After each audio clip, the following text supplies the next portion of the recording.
Pharisees went and plotted to entrap Jesus in what he said.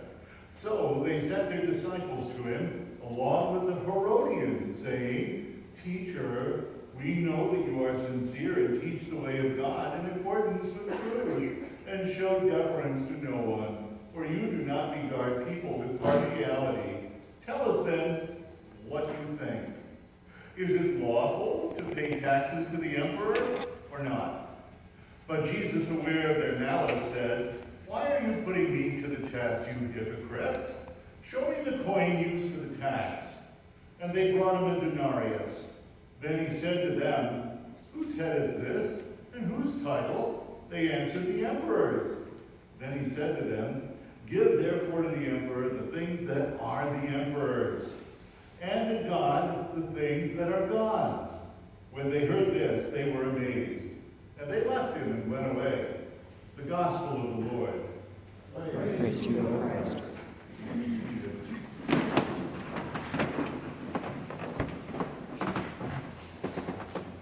As far as I'm concerned, the best science fiction movie title ever has got to be "I Married a Monster from Outer Space."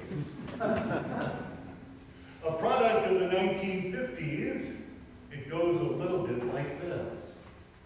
The monster, the alien from outer space, comes to Earth and he looks around.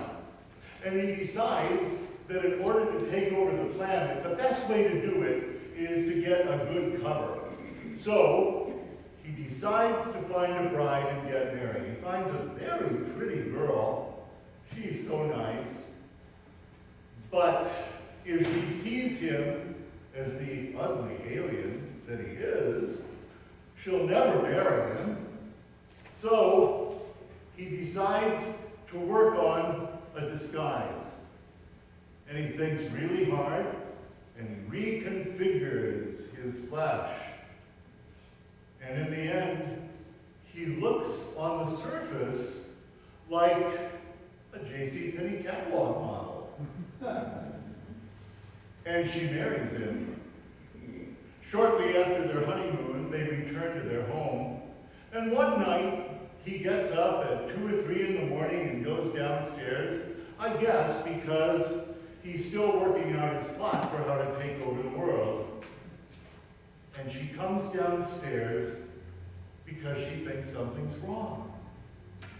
And she gets him a glass of milk, and she comes into the living room, and before he has time to change from alien countenance to human, she sees both faces at the same time. And she screams, and she drops the milk, and she runs upstairs again, horrified. 2 people in one, alien and human. It's too much for her to handle. So, I guess the alien's plot to take over the world is going to have to be put on hold for a while, isn't it? Good thing it's only in the middle of the movie. I Married a Monster from Outer Space. What a film! Especially if you like stories where one thing is really 2 things at the same time. And all you have to do is see them both together. Like the coin that Jesus holds up to answer the Herodians and the Pharisees when they ask him their devious question. What is that question? They come to him in order to trick and entrap him and move him closer to the cross, from which they think he will not return to bother them anymore. And the question that's going to get him there is this: do you pay taxes to Caesar, to the emperor, or not? Now, Jesus understands that this is a trick question, probably because everybody in the kingdom has been thinking about it and how to answer it. It's a tough one. If Jesus says, pay the tax to the emperor, that's treason in the eyes of the Jews, because the emperor portrays himself as a god and wants to be thought of and worshipped that way. So he can't say that, otherwise he'll get in into trouble, and they'll kill him. So, what if he says that, okay, don't pay the tax because Jews don't worship the emperor, and we're our own people? Then, the Romans will come and could accuse him of treason, and they'll kill him. So whichever way he answers the question, he's going to be in hot water, and the Herodians and the Pharisees are going to move him more than a couple of inches closer to the cross and achieve their goal. Wow, what a question. Check and checkmate. But Jesus is too smart for them. He says, give me the coin that they use to pay the tax. It's a denarius, it's little. And he holds it up and he says, whose face do you see on the coin? Well, the emperor's, of course. And they also see on the coin the little inscription underneath the picture of the emperor on the coin, and it's stamped to say that he's a god. And he says, give to Caesar what is Caesar's. See? Belongs to him. And give to God what is God's. Because in the heart and the mind of Jesus, every single thing on the planet belongs to God. Luther thought about this question quite a bit. It's one that just won't go away. How do you cope with not just money, but a world where everything seems to be two things at once? And if you haven't faced that reality, you haven't been looking at the news and talking to your neighbors lately. What do I say to my neighbors about the way I feel about our country? What do we say to our neighbors about the way we feel about politics, about religion, about people, about anything? Well, Luther thought that he had the answer after a lot of effort. So he said this, that when it comes to human beings and coins and crosses and our Savior and you and me, there are two kinds of righteousness. And let the word righteousness stand for us acting and living like Jesus. Okay? Two kinds of righteousness. The first kind of righteousness was called, by Luther, civil righteousness. What you do in the civil, civic, neighborhood, community, nation area to keep the peace and make things run smoothly.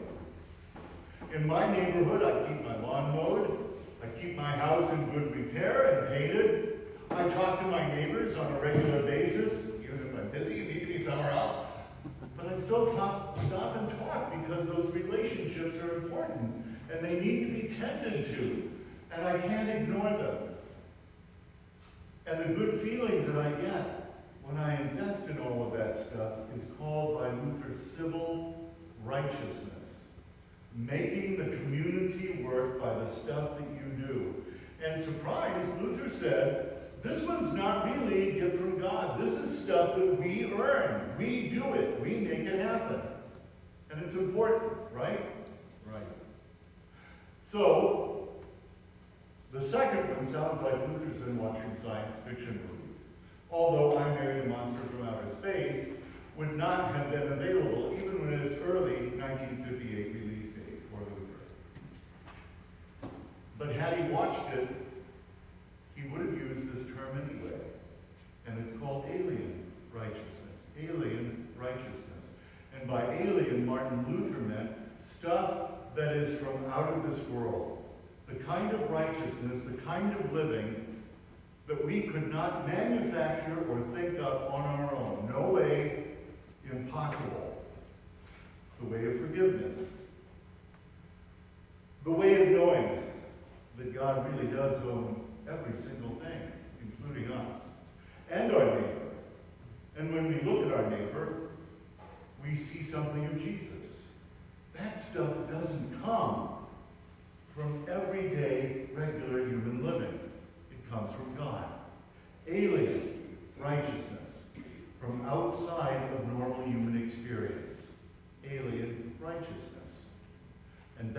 be earned or thought up or manufactured by anybody. It has to come from Jesus Christ. Here's what I think Jesus was doing. When he held up that coin, he understood that it had two sides. And Luther understood that the two sides were civic righteousness and alien righteousness. And if you put all of that thought and all of that effort together and all of that insight, what you get is that a Christian really has to have civil righteousness under control and alien righteousness in their heart of hearts. Two sides of the same coin. Two faces, as it were. That's us. It sounds a little bit like I married a monster from outer space, doesn't it? You wake up after your honeymoon and you discover that your faith has two faces. Civil and alien. So what are you going to do about it? Well, let's start by going to the alien wedding, where the alien has two faces and marries the pretty bride. And the alien is us, because we have both civic righteousness and alien righteousness in the same person. What do we do about that? I know we raise a toast to the bride and groom. And we say, I remember when we were going to the well that day, and we met the woman at the well, and nobody else would talk to her, but you did, and you cheered her up, and you gave her a new lease on life. Oh, wait a minute, no, that wasn't you, that was Jesus. But maybe in this new marriage of what's civil and what's alien, you could start acting like Jesus. So here's to you. And then another toast. I remember the time that Peter came up to you and you told him to forgive 70 times 7. And you understood what that meant. Now, without limits, civil righteousness is all about forgiving once. Alien righteousness is forgiving without limits. On and on. And that was you, so I toast to you. But wait a minute, that was Jesus. But I know in this new marriage, it could be you. I know it could. So here's the toast. Maybe this time I'll get it right, and I won't embarrass myself. Here's a toast to the way you said no to the 3 temptations in the desert and ended up dying on the cross because you continued to say no to them all that time, and you were a really faithful person. But that was Jesus too. But when you put alien righteousness and civil righteousness together in your heart, your mind, and your life, that could be you too. And so here's to your marriage.